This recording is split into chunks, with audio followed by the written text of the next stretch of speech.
Good afternoon, everyone. Okay, bear with me. I have a few things at the top. So I want to start by saying that what the country witnessed last night was historic. We saw the leadership we always see from Joe Biden. We saw a man who, as he has always done, put country first.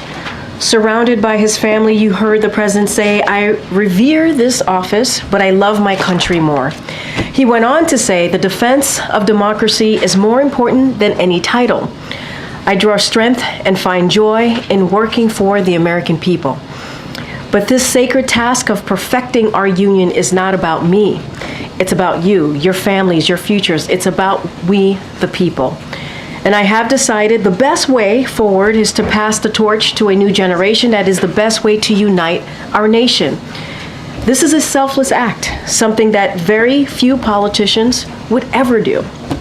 President Biden will go down in history as one of the nation's greatest presidents, accomplishing more in nearly 4 years than most presidents do in 8 years.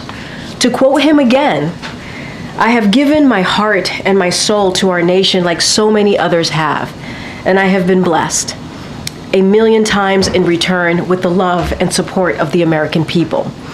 He made clear last night that over the next 6 months, he will be focused on doing his job as President of the United States and building on his historic results for the American people. That is his focus. And I will end by saying that I am so proud to work for this man who has served his country for more than 50 years with honor and dignity, and I look forward to continue to work with him again for ahead in the next several months. Today, the Department of Homeland Security released additional data on the impacts of the executive action President Biden announced on June 4th. Since then, encounters at the border between ports of entry have dropped more than 55%. Average daily encounters are now lower than they were at the end of the previous administration and lower than at this point back in 2019. But we know the only way to bring lasting solutions to secure the border and to begin to fix the broken immigration system is to pass the bipartisan border security agreement. Sadly, congressional Republicans have decided to put partisan politics ahead of our national security and twice voted against the bipartisan agreement and badly needed resources to hire additional border patrol agents and fentanyl detection technology at the border. In the absence of legislative action, the Biden-Harris administration has taken decisive actions to secure the border. Recently, the administration has taken action to hold criminal organizations accountable, including sanctions against different gangs and smuggling organizations that are responsible for various criminal activities. That includes human smuggling and trafficking, gender-based violence, and money laundering. We have also taken concrete steps to make our immigration system more fair and more just and to keep families together. That is why in August, eligible spouses of U.S. citizens and their children who have lived here for 10 years or more will be able to apply for legal status while remaining in the United States with their families. We're also helping young people who have been educated in the U.S., including Dreamers and DACA recipients, receive work visas more quickly. These actions will help more young people use their talents to enrich our communities and strengthen our economy. This administration will continue taking action to secure our border and fix our broken immigration system. Now, when President Biden took office, we were in the midst of the worst economic crisis since the Great Depression. But as the president said last night during his Oval Office address, and as today's GDP report makes clear, the United States has the strongest economy in the world. This did not happen by accident. Under the leadership of President Biden and Vice President Harris, we saw the economy grow a strong 2.8% last quarter, with business investments up more than 5%. Nearly 16 million jobs have been created and wages are up higher than before the pandemic, with inflation down to 3%. But as the president said, we have more work to do. Over the next 6 months, the President and Vice President will keep fighting to lower costs for hard-working families, from lowering health care and housing costs to making billionaires pay their fair share and cutting taxes for families with the child tax credit. While congressional Republicans side with special interests and threaten Social Security and Medicare, the President and Vice President will continue fighting for the middle class. Today, we are praying for the thousands of Americans under mandatory evacuation orders out west as widespread wildfires burn hundreds of thousands of acres across Oregon, California, and elsewhere. We are grateful for the brave firefighters and first responders who are working to protect people and save lives. We urge everyone in the affected areas to remain vigilant and heed the warnings of local officials, especially those who have been ordered to evacuate. And the President has been briefed on the fires, and we are in close touch with the governor's offices in affected states to ensure they have all that they need. White House and federal officials are also in close contact with state and local officials on the front lines of these fires, and 6,800 federal personnel from the U.S. Forest Service and the Department of Interior are on the ground, helping to fight the blazes and keep people safe. The Department of Defense has also mobilized 4 of its C-130 modular airborne firefighting systems to support fire suppression's effort. FEMA also issued several fire management assistance grants to help reimburse states for firefighting costs. As always, we stay ready to provide further support as needed. And finally, on Monday, Iowa's extreme abortion ban will take effect, banning care before a lot of women even know that they are pregnant. Iowa will be the 22nd state with an abortion ban in effect. All of these bans imposed by the Republican elected officials put women's health and lives in jeopardy. The President and the Vice President have been clear this should never happen in America, yet this is exactly what is happening in states across the country since the Supreme Court overturned Roe v. Wade. And it's not stopping at the state level. Republican elected officials in Congress have proposed four national abortion bans while refusing to protect nationwide access to IVF and contraception. President Biden and Vice President Harris believe that women in every state must have the right to make deeply personal decisions about their health care. They continue to call on Congress to restore the protections of Roe v. Wade into federal law and fight efforts by Republican elected officials to undermine our fundamental freedoms. And with that, I will turn it over to the Admiral John Kirby, who's here to take questions about the Prime Minister of Israel's visit and meeting with the President today, and take any questions on the Middle East. Afternoon, everybody. As you all know, the President and the Prime Minister are meeting right now in the Oval Office. There's a lot on the agenda, but first and foremost, we'll be discussing how deeply and how strongly the President feels, we feel, that we've got to get this hostage deal in place so we can get a ceasefire also in place, at least for phase one, for that those first 6 weeks.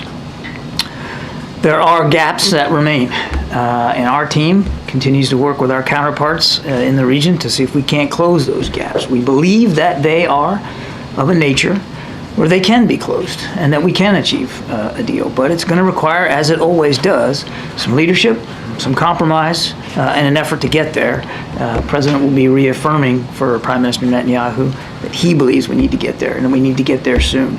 Today is the 293rd day that these hostages have been held captive by Hamas. And you just have to assume that it is the most horrific of circumstances. And sadly, we know that not all of them are alive. Still hostages, still need to get home to their families. 293 days, there ought not to be a 294th. And we're going to keep working on that.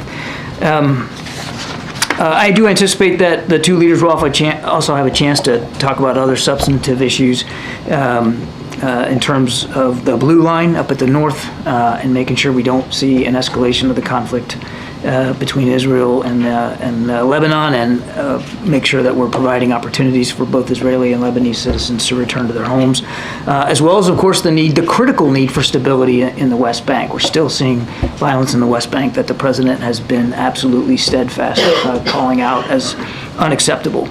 They'll also discuss the United States ironclad commitment, of course, to Israel's security, including countering the very serious threats that Iran and its proxy groups continue to demonstrate throughout the region. The President and the Prime Minister, of course, after their meeting today in the Oval, will have a chance to meet with families of the Americans that are being held hostage by Hamas. This will be the President's second in-person meeting with these families. But as you all know, we have kept up a regular drumbeat of interaction with them. Since the 7th of October, Jake Sullivan's met with them 10, 12 times, something like that. And other members of the team have also kept in touch with them to make sure that they know everything that we're doing to get their loved ones home. Just quickly before we go to questions, a quick word on Venezuela. We support the peaceful elections that we expect and hope will come on Sunday. Elections that will reflect the will and the aspirations of the Venezuelan people for a more democratic, stable, and prosperous future. Any political repression and violence is unacceptable. And of course, regardless of who wins, we encourage both candidates to commit to a peaceful outcome and to work together for the good of all Venezuelans. For that, Go ahead, Zeke. Thanks, John. First, in light of the president speaking with Prime Minister Netanyahu right now, does the president believe that Prime Minister Netanyahu wants to get a hostage deal, that given his political consideration at home in Israel, that he is actually capable and willing to bridge those gaps that you say remain? yes, yes, and yes. He has said so publicly himself, Zeke. He wants to get the hostages home. The Israelis, the government, Prime Minister Netanyahu, has been working with us to try to get that deal over the finish line. That said, as I mentioned at the top, there's still some gaps that remain, and we're going to be talking to the Prime Minister today about closing those gaps. And just on a broader note, the president mentioned last night that he plans to spend the next 6 months in his time in office focused on some foreign policy issues. How does the president's announcement change what the White House, what the NSC has planned for the balance of the year through January 20th in terms of the issues about the president, travel by the president when we get to Africa? What were the to-do list of things that maybe had been planned for the second term that he now has less than 6 months to get done?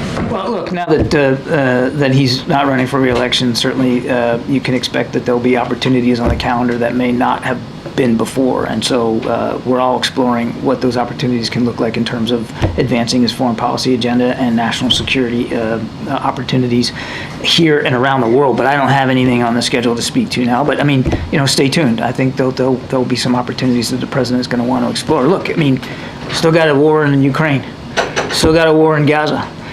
Still got climate change to deal with. Still got a very restless Indo-Pacific. I mean, I could go on and on. There's plenty of things for the national security team to try to continue to get done.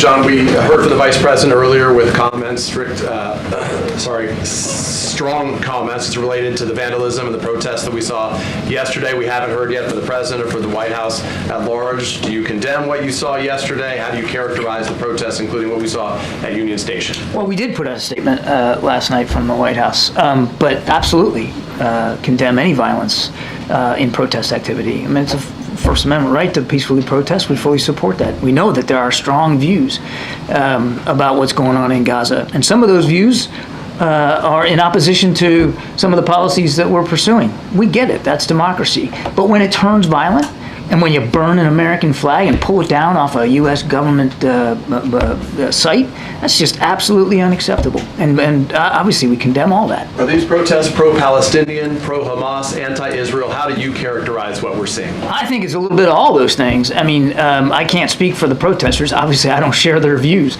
But obviously they took great exception to the Prime Minister speaking on Capitol Hill. And as I said, many of them have taken exception with our policies with respect to Gaza. Today we heard from one of the family members who's going to be meeting with both the Prime Minister and the President a short time from now, Aviva Siegel. She was a former hostage of Hamas. She says, I want to ask President Biden if Bibi is not able or willing to agree to the ceasefire and hostage deal to bring the Americans home. Is there anything more that President Biden is prepared to do unilaterally to try to bring those hostages home? I wouldn't get into hypothesizing and speculating about options one way or the other. We want to get all the hostages home, clearly the Americans in particular.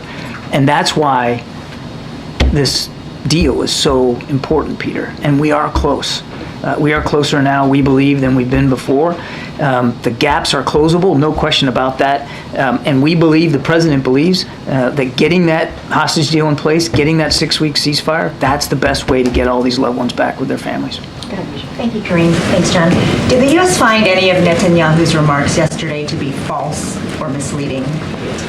I'm not going to parse everything he said or do a fact check here from this podium. He should speak for himself about what his views are. He should, but he had a powerful stage, a joint address before Congress. Do you agree with assertions that Iran financially backs some of the protesters, that if there are Palestinians in Gaza who aren't getting enough food, it's not because Israel is blocking it, as 2 examples? So on the first example, we've said ourselves, the Director of National Intelligence came out publicly and said that we do know that Iran has been funding and encouraging some of the protest activity here in the United States. Some of it.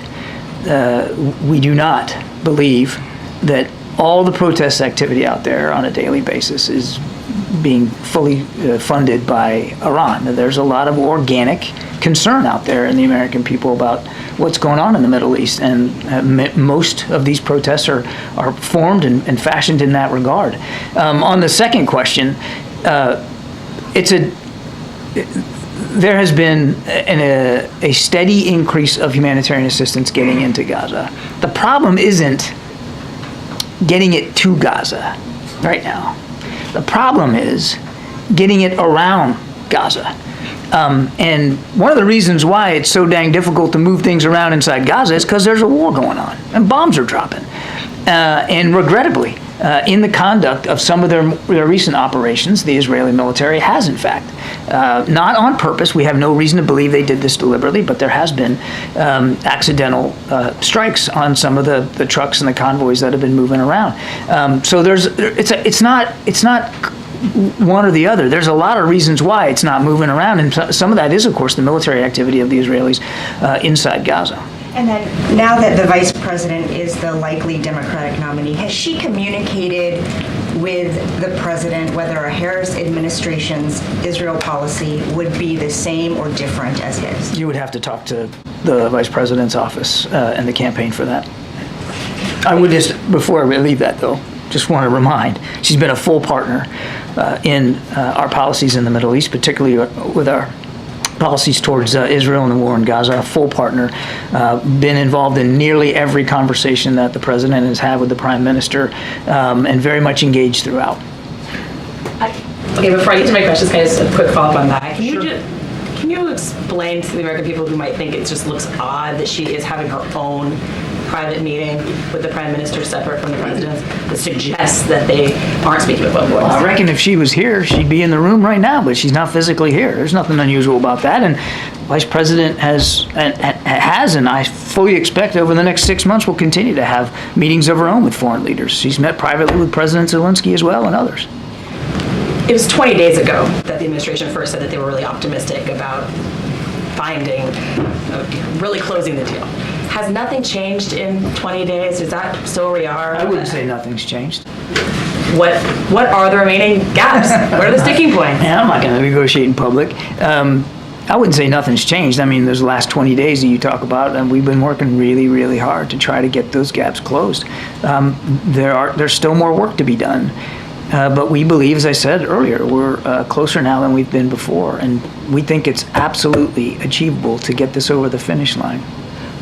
Sort of following up on Weij's point, there's one other thing that the Prime Minister said yesterday that's getting a lot of attention is that the conflict has had one of the lowest ratios of combatant to non-combatant casualties in the history of urban warfare. Obviously, our own State Department has found it reasonable to assess that the Israelis' actions at times have been inconsistent with international law. So who is correct here? And is the United States comfortable with the ratio of deaths between Again, combatants? I'm not going to go line by line through the Prime Minister's speech and debate it here from the White House podium. He should speak for his comments. He should speak for his views. What I can do is speak for ours. And the right number of civilian casualties is 0. And there has been too many civilian casualties in this fighting in Gaza. And as I just indicated in my previous answer, there continue to be civilian casualties in this war in Gaza. There continues to be desperate need for food, water, medicine, because it's a combat zone in many places. And we need to bring the war to an end. And one of the principal things that the president's going to talk to the prime minister about today is how we get there. How do we end this war? And the best way, in his view, is to get this deal in place. Get a 6-week ceasefire. Get phase 1 going so you negotiate to phase 2, get a cessation of hostilities, and more critically, get those hostages home. Thanks, Karine. Thanks, Admiral. You mentioned in your topper the word compromises. Does the President believe that, specifically, that Prime Minister Netanyahu needs to make compromises to achieve a ceasefire deal? And it's not just Hamas. And also, what are those compromises that Netanyahu would have to make, if so? Both sides have to make compromises, and because we still have gaps that haven't been closed, I think you can surmise from that there are still compromises that need to be made. The Israelis already have made many compromises to get us to this point. Hamas, through their interlocutors, have made compromises to get us to this point, and yet we're still not there. So there's still a need for compromise. And will the President be saying to Prime Minister Netanyahu, you need to make compromises? Well, we're going to do a readout, and we'll tell you how the meeting went after it's over. But as I said in the opening statement, this will be a prime topic of discussion, that it's time now to get these compromises in place. It's time now to get the negotiation in place and get the hostages home. It's time to end the war. Thank you. How does the administration reconcile the comments that the president has made about the fact that Hamas has been decimated, its military objectives achieved, as he said some weeks ago, and the fact that we heard the prime minister again reiterate that he wants total victory? How do you all reconcile those two visions? I don't think they need to be reconciled. I think both things can be true. We do believe that from a military perspective, Hamas has been very, very badly beaten and denigrated. No question about that. Doesn't mean they've been eliminated. They still have leadership in place. They still can direct operations. They still have fighters at their beck and call, and we're seeing that every day. And we also still believe that they need to be defeated, that the threat to Israel needs to be eliminated from Hamas, and that whatever the post-war situation looks like, it can't end with Hamas being in control over Gaza. So I don't think that the two things are necessarily irreconcilable or at odds with one another. Thank you. Two questions. To what extent the war in Gaza has impacted the President's ambitious project IMEC corridor, and is I-2U2 being discussed today in the bilateral meeting? For the IMET corridor, I think it's too soon to know whether there's going to be a big impact on that. The president's absolutely still committed to it. We've still got the teams pulling together and working on that. It's got great promise for infrastructure and investment opportunities across that whole corridor, not only just for the movement of commerce, but the jobs that it will create just in its establishment. And secondly, President's another key initiative has been Quad. Right? Is President still committed to attending the Quad summit being hosted by India this year? We're still committed to there being a Quad Leaders Summit this year, but there's nothing on the calendar right now for it. Thank you. John, the meeting with the hostage families this afternoon that you referenced, can you just give us a sense of what message the President and Prime Minister want to bring to those families? What are they going to say? I won't speak for the Prime Minister, but the President intends to tell them how seriously he's still committed to getting this deal in place and getting their loved ones home. He's going to tell them that we're going to maintain the contact with them that we have had, that there's not going to be a gap in communication as we get closer here, hopefully to the end, and that he's not going to rest until all their loved ones are back.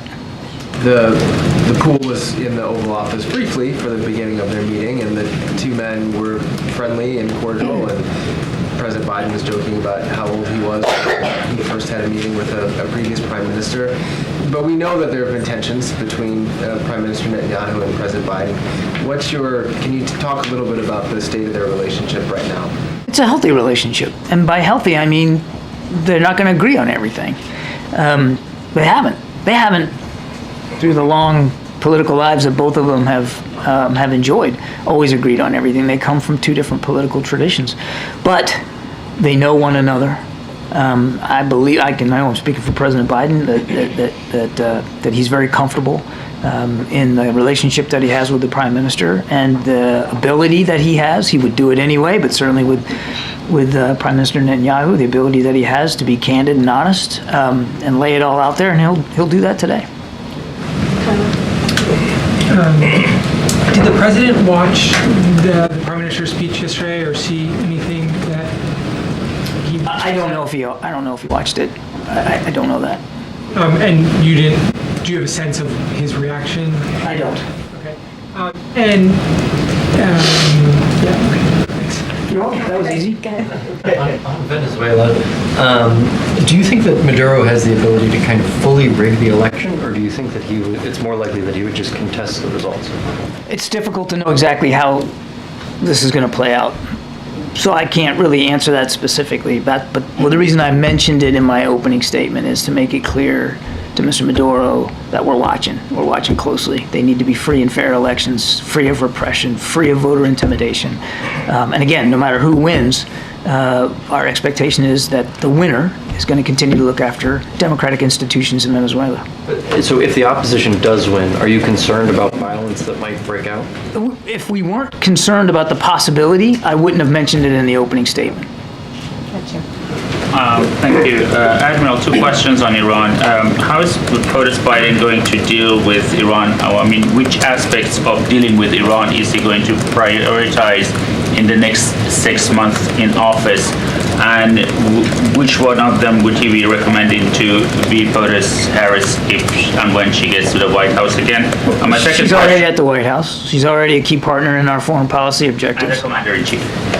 I would tell you that you're going to continue to see over the next 6 months the same focus by this administration and this team, which of course includes the Vice President, on holding Iran accountable for all their destabilizing activities, support to the Houthis, to Hezbollah, to Hamas, the merchant attacks that they're allowing the Houthis to continue to perpetrate, and that they're perpetrating themselves in the Gulf region, as well as their support to Russia and Russia's war in Ukraine. I could go on and on. We have sanctioned Iran some 600 different times just in the last 3.5 years of this administration. We'll continue to hold them accountable. That will be a steady focus for the president. Israeli Prime Minister yesterday labeled those part of the protesters as Iran's useful idiots. What is the administration's method of dealing with them? I mean, what is it? Well, first of all, that's not a phrase we would use. As I mentioned, I think, to Peter's question, we know that Iran certainly has tried to meddle here. They've tried to sow discord. They've obviously contributed to some funding of some protesters, but I think to paint everybody with that brush is unfortunate and not an accurate reflection. Most of the protest activity here in the United States is peaceful. Most of it is, by the vast majority of it, is organic. It comes from people who have real concerns, and that's what a democracy is all about. And do you agree with the Prime Minister's assertion that basically Israel is protecting U.S.? Why is it sort of an overt criticism from leader of an ally? And what does U.S. need protection from an ally? I'm sorry, can you? Yeah. Well, he said when Israel fights Hamas, Hezbollah, Houthis, we are fighting Iran. When Israel acts to prevent Iran from developing nuclear weapons, we're not only protecting ourselves, we're protecting you. So why does the U.S. need protection from an ally? Isn't the U.S. doing enough? It is clear that that Israel and the United States share a concern about Iran's activities, and the Prime Minister's not wrong when you're going after groups like Hezbollah or Hamas in this case particularly, or when we together try to defend each other against the Houthi missiles and drones that continue to fly. That is also because of the proxy nature of it, also countering Iran's activities. I mean, together, that's what allies and partners do. Thanks, John. Just to take the long view of this, very early in President Biden's presidency, February the 4th, 2021, he spoke at the State Department about his priorities in foreign policy. And he said that one of those priorities was reclaiming our credibility and moral authority. The Prime Minister of Israel is, in the judgment of the Chief Prosecutor of the International Criminal Court, a war criminal. Isn't posting an alleged war criminal in the Oval Office undermining of credibility and moral authority? No, because we don't consider him a war criminal. But the International Criminal Court does. We don't agree. And as we've said before, we don't find the ICC's finding to be relevant or appropriate in this case. We don't find him to be a war criminal. He's an ally and a partner and a friend. Well, the chief prosecutor says that Israel does have legitimate war aims, of course, but the way Israel chose to achieve these in Gaza, namely intentionally causing death, starvation, great suffering, and serious injury to body or health of the civilian population, are criminal. Is that a question? Because if it is, I've already answered it. We don't consider him a war criminal. Thank you, Corinne. Thank you. Yes, she called me. I thought you said Jane. Thank you very much. I said Jane. No, Jenny? Yeah. My bad. Thank you. Thank you, Corinne, and thank you, John. I have two questions. Recently, American families who were victims of Hamas filed a lawsuit against North Korea authorities in the U.S. federal court, demanding $1 billion in compensation from North Korea, claiming that North Korea was responsible because the weapons used by Hamas were weapons supported by North Korea. What is your comment on this? Well, look, Mr. Kim continues to export military capability, and we continue to work with allies and partners and counterparts to hold them accountable for that. They're also exporting technology and weapon systems to Russia so they can kill innocent Ukrainians. So I mean, we're going to continue to hold them accountable for that kind of behavior. Also, second question, if Vice President Kamala Harris is elected the next president, will she continue the foreign policy keep going on between U.S. and South Korea, or change? I am not going to speak for a hypothetical electoral outcome, and I'm certainly not going to speak for the Vice President in this regard. You really should talk to her team and her campaign. Okay, John.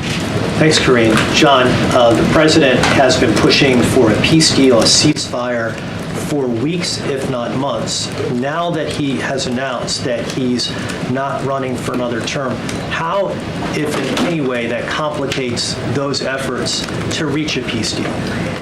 We don't believe it does.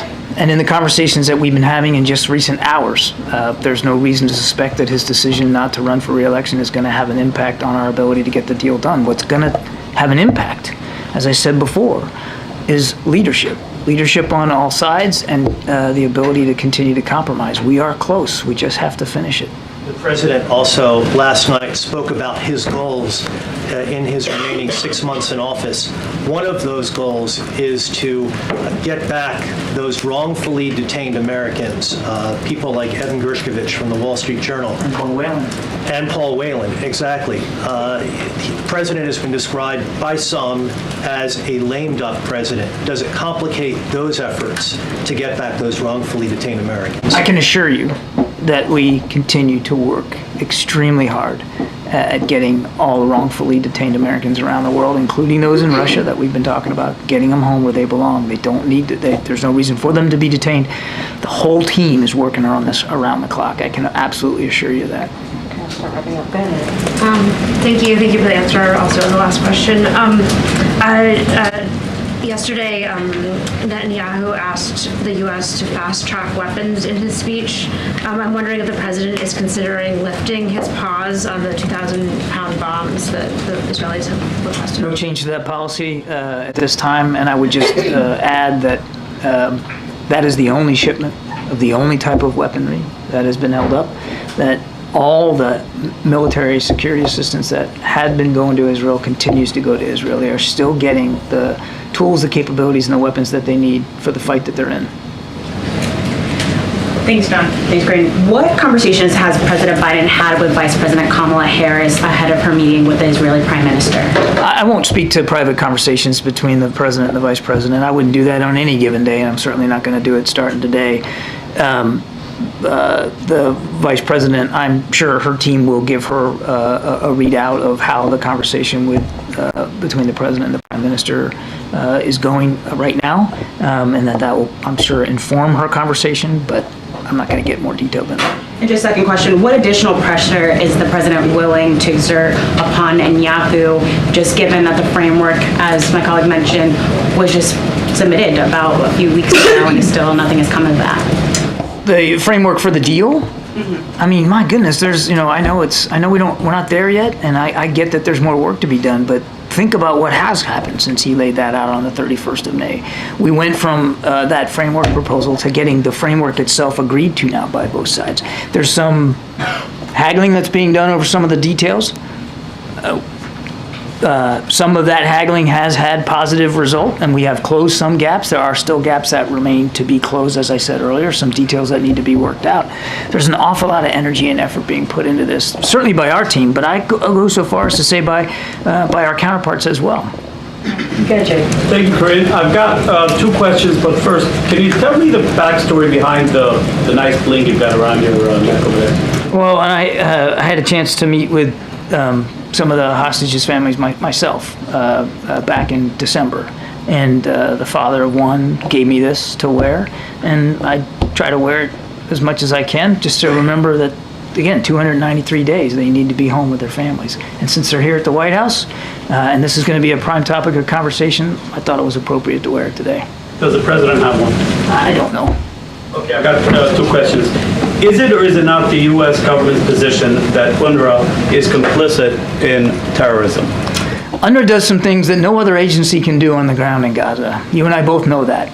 Now, there has been an investigation done to some of their employees, and I understand that there's been some additional claims or charges against additional employees too that have been laid out there, but it's clear to us that UNRWA has taken this seriously. They fully investigated it.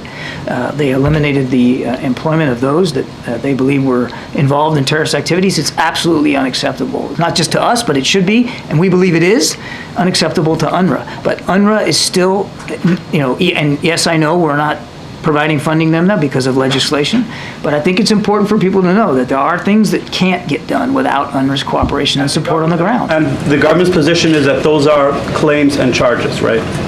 Nothing more than claims and charges. Some of them have been verified because they did their own investigation, UNRWA did, and terminated some of those employees. So clearly, there was something to it. My second question. Hezbollah has been firing thousands of rockets. At what point does that violate the president's don't warning? We are working, as I said in my opening statement, to try to resolve the differences at and around the blue line. We haven't seen, although there has been firing back and forth across that blue line, we want to see that stop. We haven't seen it escalate into an all-out war here, and nor do we want that to happen, which is why we're working so hard diplomatically to try to find a solution. One of the things that the Prime Minister and the President will talk about today is what we need to do, what more do we need to do to stabilize the situation on the blue line so that families, both Lebanese and Israeli, can start to move back to their homes. All right, let's let the Admiral go. Go ahead, Jerry. You have the last question. Thank you, Kareem. Good afternoon, Admiral. The progress that you cite as it relates to sort of a phase 1 hostage and ceasefire deal, does that signal that there has also been progress in the day after post-conflict Gaza and sort of what that government looks like? No, those are two different processes. I mean, when I'm talking about progress made and gaps that can be closed, I'm talking about the ceasefire deal itself, which, as you know, has 2 phases to it. Phase 1 gets you 6 weeks of a ceasefire and the return of the most vulnerable, but not all, but the most vulnerable of hostages. That's a separate process than what you call the day after, which is something, frankly, that Secretary Blinken's been working on since almost the day after October 7th in terms of trying to figure out with our partners on the ground, including the Israelis, but Arab partners, what does governance look like when the war is over, and how are the aspirations of the people of Gaza actually met by a governing body and a governing authority that has an interest in meeting their aspirations for peace and security. How would you characterize that process right now? It's ongoing, and still a lot of work is being done. I mean, if you want me to give it a report card, I can't do that, but I can tell you that Secretary Blinken, Jake Sullivan, the whole team is still very much dedicated to that. And John, Pope Francis reiterated this call today for an Olympic truce. Can you comment on that? Great, could you? All right. Okay. Thanks, Green. Yes. Thank you, Admiral. I forgot to thank him. Yesterday, you were asked a couple of times about the rationale for the president's decision to tune in. One thing the president did not say was explicitly why he stepped aside. He talked about how he believed it was in the best interest of the country to step aside. But why did he believe he was going to lose to Donald Trump? Look, I think that the president actually answered this question. I think, no. I think the American people think he answered the question. He said, I revere this office, but I love my country more. He said, I draw strength and I enjoy in working for the American people, but this sacred task of perfecting our union is not about me. It's about you, our families, your futures. And I've decided the best way forward is to pass the torch to a new generation. That's the best way to unite our nation. He talked about unity. He talked about passing the torch. I know there is a time and a place for long years of experience in public life, but there's also a time and a place for new voices, fresh voices, yes, younger voices, and that time and place is now. That is what he said. That is why he laid out why he's passing the torch, why it's time to give it over to new, fresh voices, and he also talked about unity. And I would also refer back to his letter where he talked about also wanting to unify his party. Did the president believe that his presence in that race was divisive? I'm not going to get into more than what the president laid out. He talked about unity. He talked about bringing the party together. He talked about putting the country first. He talked about passing over the torch, bringing in new voices. I think he laid out very clearly why he decided to make this decision, and I believe the American people got it. They understood it.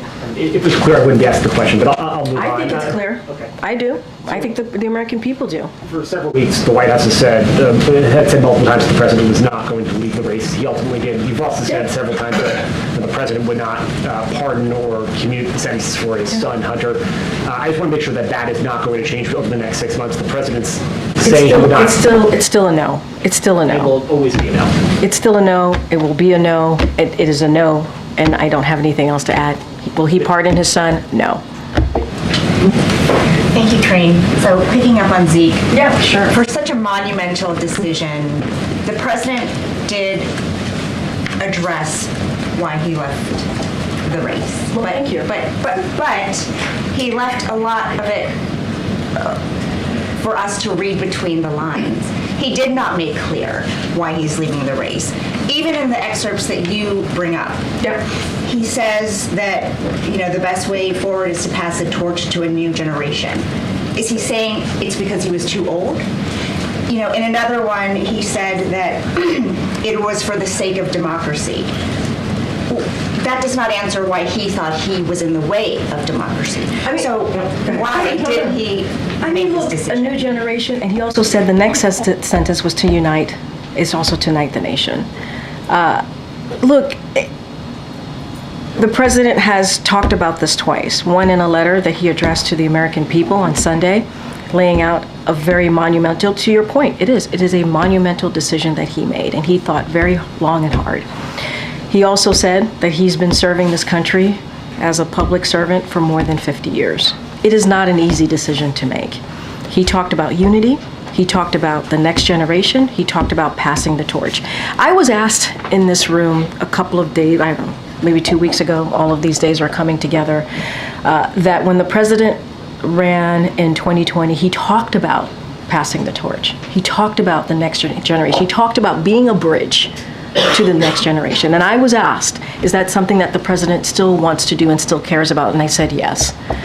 And so this is part of that, right? This is part of what he said in 2020. He talked about unifying the nation. He talked about unifying the party. And he believed the time was now. The time was now to step down from his reelection and to move ahead with the next 6 months, the end of his term. And that's what he decided to do. Before he made the decision, he said that there were 3 things that could sway him: the Lord Almighty, a medical condition, and if his team showed him that he could not win. So was it because of the polling? I can tell you it was not a medical decision, because I've been asked before, and we answer that very straightforward and in a very direct way. I'm just not going to get beyond that. And then finally, President Biden spent much of his speech talking about the choice that Americans face in November. Trump's campaign manager called it a campaign speech. Your response? My response is it's not a campaign speech. I will remind my friends on the other side that the president is no longer a candidate. Thank you, Corinne. Democrats on Capitol Hill are being handed this card with talking points about the vice president and the border. Do you know who's handing this out? I have no idea. You probably should ask her campaign. So the first one says Vice President Harris was never appointed border czar. There's never been such a position. It doesn't exist. Why are Democrats so sensitive about the vice president and the border? Why are Republicans so sensitive about actually not owning up to them getting in the way of a border deal? Why? Why won't they own up to that? Why won't they own up to the last president told them not to move forward? It was a bipartisan deal on just right there, available to them, and they voted twice against it. Twice against it. Why are they so sensitive to moving forward and actually dealing on an issue that majority of Americans care about, is dealing with what's going on at the border?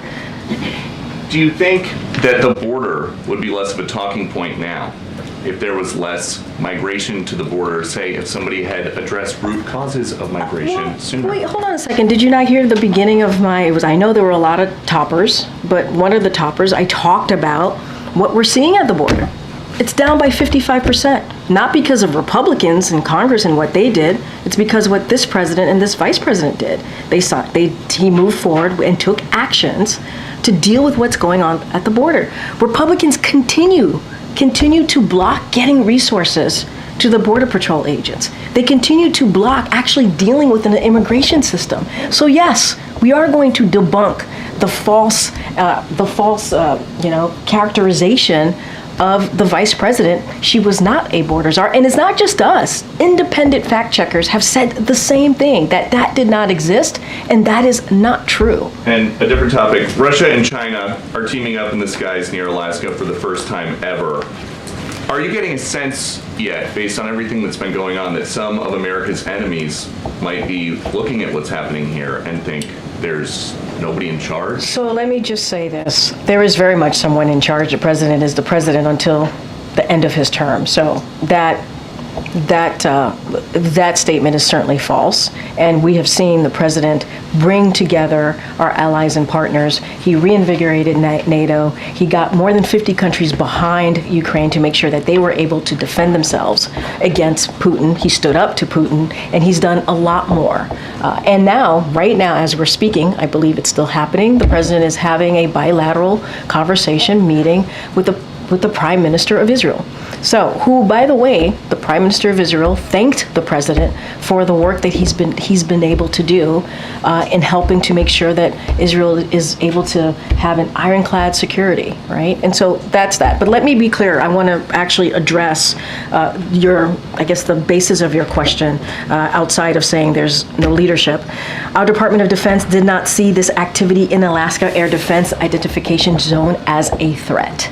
North American Aerospace Defense Command, NORAD, continues to monitor PRC and Russian activity near North America and to meet presence with presence. U.S. and Canadian aircraft detected, tracked, and intercepted the Russian and PRC aircraft, and more broadly, the U.S. remains concerned about the PRC and Russian collaboration across all instruments of national power that do not promote global stability and security, not just in the Arctic, but the president, if anything, if you look at his foreign policy objectives and what he's been able to do and what the last administration did, the last administration ruined our relationships with our partners and allies. This president had to fix that and make sure that we actually mended our relationship with our partners and allies. And that's what we've been able to do. And a perfect example is what we're seeing with Ukraine being able to defend itself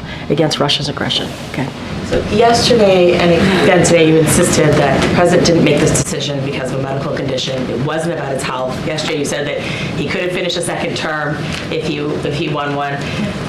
So was this decision to step out of the race just a political calculus? He just didn't think he could beat Trump? I don't have anything else to add to what the president said himself last night, to what he penned and released to the American people on Sunday. Don't have anything more to add to that. He wanted to unite the country. He wanted to pass the torch. He felt after 50 plus years of public service, the time was to do just that. I don't have anything else to add. Do you have anything to add on what he teased about proposing reform to the Supreme Court? So that is something certainly that the president would talk to more about in the upcoming weeks. Just for folks who may have missed that, he said last night, he said, I'm going to call for Supreme Court reform because this is critical to our democracy, Supreme Court reform. And I answered this question, I said this part of to a question yesterday. He believes if you are in high office, you should be held to transparency, accountability, and you should be held to high ethics. That's what the president believes. I'm certainly not going to get ahead of the president, and he will have more to share with all of you soon. Ken Tyler. I know many of my colleagues have asked these questions, and just given the historic nature of the announcement and the decision, I think it's important to get some more transparency. You just said that the president thought long and hard about the decision to exit the race, but also yesterday you said that he made a decision on Saturday night, and prior to that, you could still think about something long and hard if he started thinking about it on Saturday night and finally made his decision on Sunday. that doesn't seem like a... I mean, that's your assumption. But that is your assumption. Not everybody will have that same assumption or thought, right? I mean, it is a decision that he felt that he needed to make, and that was the TikTok of it, if you will. We were laying out to you how it happened, and that's how it happened. That's how the president said it happened. And do you expect the president to address any further his decision-making process, as my colleagues have asked? Yeah. We don't feel that we have gotten the clarity about how he made this monumental decision, and so obviously we would love an opportunity to ask him questions himself, but barring that, do you think we should expect any more clarity? Look, I'm not the president's gonna make his decision on his own on how much more he wants to share. Obviously, he gave an Oval address and addressed the American people, as he said he was going to do in his letter back on Sunday. And he had a letter on Sunday as well. Maybe there'll be more that he wants to share. We have 6 months. Certainly, the president enjoys taking all of your questions. He'll continue to do just that. I don't have anything to share beyond what you've heard from the president on Sunday and his Oval address to the American people last night. Just one last one on sort of the next 6 months. We just asked Kirby about this, but is there anything you can tell us about how operations at the White House may change, the president's schedule may change, anything else that reflects, obviously, he has a lot more time now that he's not going to be a full-time candidate? I mean, you're right. He has a lot more time now. He won't be a candidate. That is true. And the president said he wants to continue his, obviously, as he was doing before, continue and solely focused on being president and what that means and for the American people and delivering and building on unprecedented successes that he's been able to get done, right? We still have a lot more to do. We still have to make sure I was just about the Supreme Court, right? He mentioned that in his speech. I won't get ahead of that. That is something that he cares about. The ethics, right, and transparency, something he wants to make sure that is addressed. Again, not going to get ahead of the president, but he gave a little bit of that.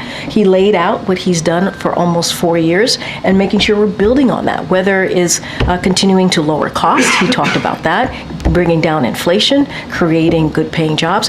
All of these historic legislation that he was able to get done, they still have to be implemented. Right?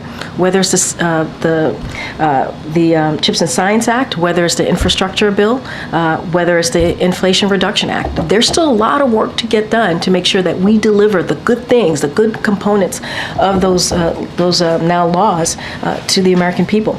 Still a lot to get done. He's focused on it, and we will certainly have more to share. As you know, he's going to be going to Austin on Monday, and so stay tuned. Stay tuned. Go ahead. Thank you, Kareem. So after President Biden said he was going to step aside and endorse Vice President Harris, Democrats quickly coalesced around Vice President Harris. I was wondering if President Biden sought assurances from other leading Democratic candidates that they would challenge her. that they wouldn't challenge him? I'm not going to get into specifics or behind the scenes conversation. I'm just not. And also that's kind of on the campaign, the political side, so I'm going to be careful from here. Look, I think it's important that what we saw the first 48 hours, 24 hours, 48 hours after the president decided not to run, the coalescing of support behind the vice president, which is not surprising. She has been a partner, a critical partner to this president in everything that we have been able to successfully get done, some historic items that we've been able to get done. She's been a critical partner to this president. She has 4 years, almost 4 years of experience as vice president, also as a senator, also as attorney general. She has an impressive resume, and I have said this before, and I'll say it again, I do not see, and the president obviously did not see anyone else who would be more qualified to step in. And so it is not surprising that she got the support that she has and continues to get, and the president certainly is going to continue to support her. Okay, Jim. Thanks, Karine. The president praised Vice President Harris last night in his address as a good partner and a strong leader. Will he have any objections if she starts creating a little bit of distance with him on any policy areas? Look, certainly I can't speak to how she's going to move forward with her campaign on policy issues. That's something that the campaign would have to address directly. I would say, again, kind of repeating myself, but saying this in a little bit different way, the last 4 years has been very successful policy-wise. They've been able to get things done. They've been able to turn around the economy. We have not to forget, we should not forget what happened when the president and the vice president stepped into their roles, right? They stepped into the presidency, the administration. We had a once-in-a-century pandemic that the president turned us around, and with the help of the vice president. You think about the American Rescue Plan, you think about Inflation Reduction Act. Many of these legislation, she played a role in getting it across the aisle. She also presides, right, in the Senate, right? She really gave us some really important votes in getting things done. So they've been partners in this. You know, I don't want to get into hypotheticals here about how she's going to move forward with her campaign. But you think about crime, you think about healthcare, you think about the economy, you think about immigration and the successes that we have seen in those particular areas. And that's just a few. Foreign policy. She's been a partner of that. Sure, and she'll no doubt have to run on the record that they have together, but the relationship has changed a little bit. She's not just a supporter vice president now, she's also the candidate and the candidate for the party going forward in the election. So if she decides to show a little bit more of her own views on Gaza, for example, is the president okay with that? Look, a hypothetical that I don't want to go down a rabbit hole in, what I say is that the president respects the vice president. He endorsed her, believing that, as I said, passing the torch, the next generation of new voices, that she was more than qualified to do the job, more than qualified to step in on day one, as he said himself. I'm just repeating him.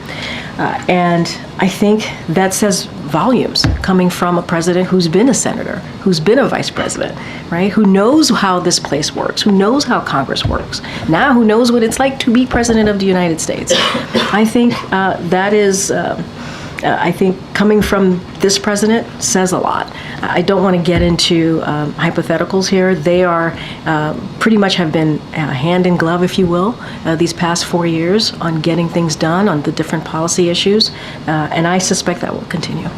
Go ahead, Karen. Thanks, Karine. You mentioned now about what the president said last night about the vice president, but one thing he didn't do was explicitly tell Americans to vote for her. He said, now the choice is up to you, the American people. Why not use that moment when he had millions of people tuned in to say that message flat out? Because he was being mindful. This was an Oval address.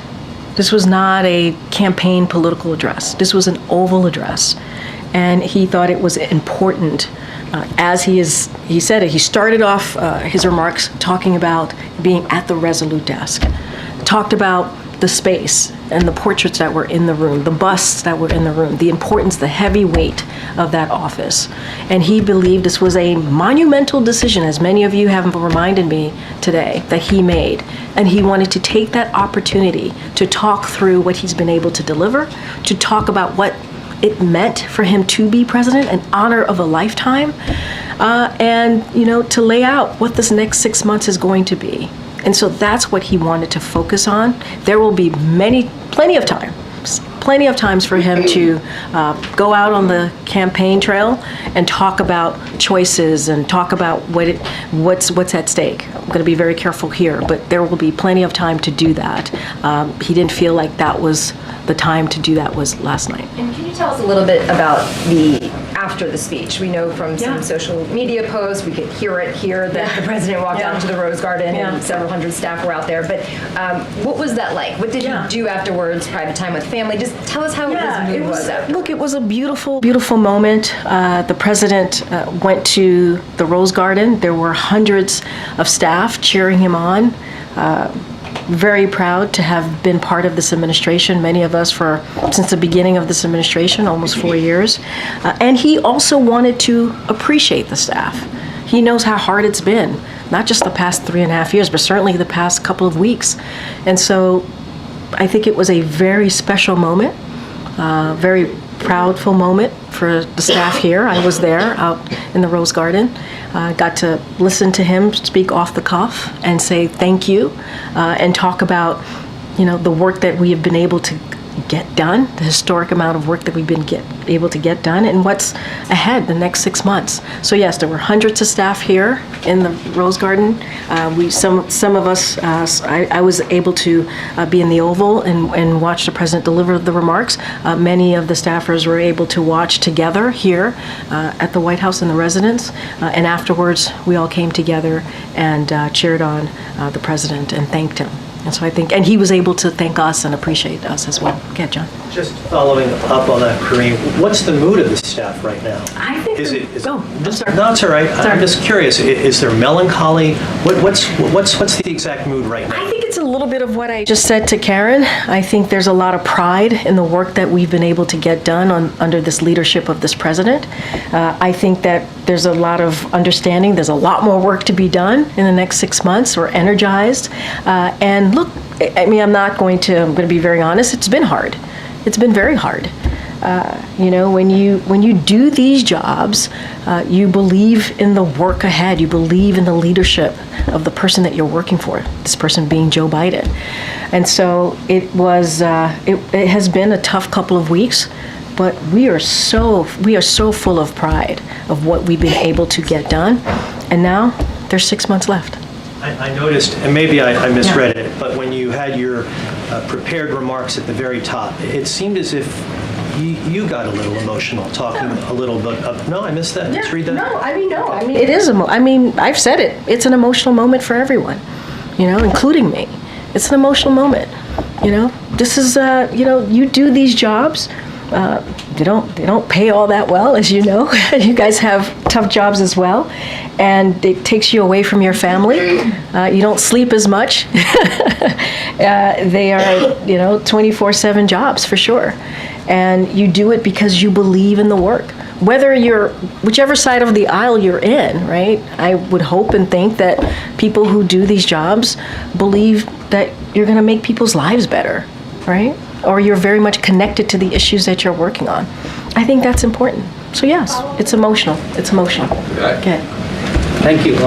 What would President say to those who have increased the attack on Vice President based on the color of the skin, the gender, even using terms like lunatics? So look, there's something I do want to say about that. When you have the Speaker of the House, obviously he's a Republican, and this is something that you all have reported, set up a meeting to tell Republican leaders to stop being racist, to stop being misogynist, to stop being sexist. I think that says a lot, that they have to be told to not do that. But more broadly, I think it's desperate. I think it's disgusting, and I think it's a dog whistle. And we should not forget that she is the Vice President of the United States. She's the Vice President of the United States. She should get that respect. She's been doing this job with the president for almost 4 years. She's a former senator and has been a critical partner in getting the economy restarted, in making sure that that we deal with the pandemic. And to hear that is frankly disgusting. I have one more question to follow up on the about the legal. Say that last part. I have one more question to follow up basically on what you said about the legal immigration system at the top of your remarks. Yeah. There are around 200,000 American kids who came to this country at the age of maybe 6 months, 2 years, but they all facing deportation as they age out at 21 years of age. Around 40 senators and congressmen wrote a letter to the administration that coming out with some legal mechanism so that they can stay in this country. That many of them are doing quite well. What would the president be doing for them? I mean, look, I certainly we don't have any policy announcements to make at this time, but again, I talked about the bipartisan agreement that came together from the Senate, where we negotiated a process to help the so-called documented dreamers, and sadly, Republicans, and I've said this many times already at this podium today, which is that they voted it down twice. They voted it down twice. And as I said at the top, we are going to provide protection to more than 500,000 people and keep families together in the U.S. That is something that the president announced back in June, and that is something that we're going to continue to do. Look, the way to deal with a broken immigration system is to get legislative process and move forward. We started that. Republicans voted it down twice. We had a bipartisan option. That would have been the toughest and the fairest way to move forward in dealing with the immigration system, something we hadn't seen in years, and they voted it down twice. And so that is how we're going to move forward, is making sure Congress gets the work done that they need to. I think I have to, right? Get it. Thanks, great. Two topics, the economy first, if I could. Sure. There's a new CNN poll out that says 39% of adults worry most of the time or all of the time that their income will not be enough to meet expenses. Prices are up 19% since President Biden and Kamala Harris, the vice president, came into office. How long do Americans have to wait till this worry goes away? So look, too many families are still struggling to make ends meet. That is something that the president understands, and that is why he works every single day to make sure that we address these issues for hardworking Americans. I talked about the historic accomplishments that this president has done. You think about the Inflation Reduction Act, which only Democrats voted for. Insulin is now capped at $35 a month for seniors. The president wants to see that go more broadly. This goes into the question that I was asked, what else does he want to do? Continue to lower costs. Right? You think about what he's been able to do to get housing assistance for Americans who are having a hard time with rent, with getting a house. And so he has taken actions to deal with that issues that Americans have. We get it. Over the next 6 months, that's what we want to continue to focus on as well. And we know that Americans, again, are having a difficult time. But our stance and how we see this country is very clear. Republicans want to give a tax break to corporations, a big tax giveaway to corporations and billionaires. They want to actually go after Social Security and Medicare. That's not what we believe. That's not what we want to do. We want to protect those important programs that Americans need. So if I could, the other topic. Last night, the president kept with the theme of saving democracy, alluding to the fact that maybe former President Trump is a threat to democracy. The vice president is using the same language. Is this a dangerous rhetoric? Look, it is important that we continue to talk about unity. It is. Saving democracy, making sure that we're unified as a country. And he called on the country to come together. That is something that is a theme that he's talked about since 2019. Since 2019. Nothing new here. And I'll quote, "Keep calling out hate and extremism. Make it clear there is no place in America for political violence." That's something that the president said last night. Or any violence ever, period. "I'm going to keep speaking out to protect our kids and gun violence." This is something that the president truly believes in. But bringing the country together is a big part of that. Is actually the theme. Unity is the theme that you heard from his remarks last night. Go ahead, Jenny. But he still talks about a threat to democracy. I mean, there are now 3 public attempts or threats to the former president that we know of. Yeah. Iran being one of them, the shooter the other night. So how many threats are enough to lower the temperature? the president has called on lowering the temperature. But here's the thing, Ed. It takes on all of us to lower the temperature. All of us. I hope you can read between the lines of what I mean by all of us. It takes all of us to take that action and to lower the temperature. And I think when you have a president that uses the Oval Address to talk about unity, not just once, he did it right after, sadly, right after the former president, the attempted assassination on the former president, talked about lowering the temperature then, and also talked about really denouncing, condemning political violence and how it has no place in this nation. He talked about, he used the Oval Office to do just that. And we've been condemning political violence for some time. Go ahead, Jenny. Passing the torch obviously was the central theme yesterday of the Many address. themes. Okay, one of the central themes. And you just mentioned his commitment in 2020 to run as a bridge candidate. 2 weeks ago at the NATO press conference, he was asked exactly that and what changed, why he's not doing this anymore. He said, "What changed was the gravity of the situation I inherited in terms of the economy, of foreign policy, and domestic division. Obviously, since the presser, none of these factors have changed. So I think it's a fair question for all of us to ask you, if you can help us understand Here's the thing. his shift in thinking.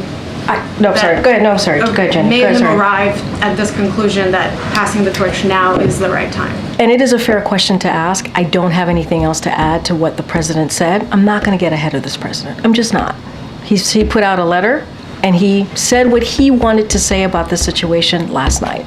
I'm not going to get ahead of it. I'm not saying it's not a fair question to ask. I do not have anything more to add than what the president said. Yes, he talked about passing the torch. He talked about unity. He talked about bringing the country together. That is what he wanted to share to the American people. If there is more to say, I will leave that to him to say that. I don't have anything else to add. Quick thing, obviously Kirby just teased that there might be opportunities for trips or legacy engagements in the next 6 months. Is there anything you have talked to him about, something that he wants to do before he leaves office? I think he's still thinking through it. You know, I think that it's going to be a process. We have a lot of things that we want to get done domestically in foreign policy space. NSC's thinking through it, the president's thinking through it, and when we have more to share, we certainly will share that with all of you. Thanks, everybody. Thanks, All right, bye. Thank you, Corinne.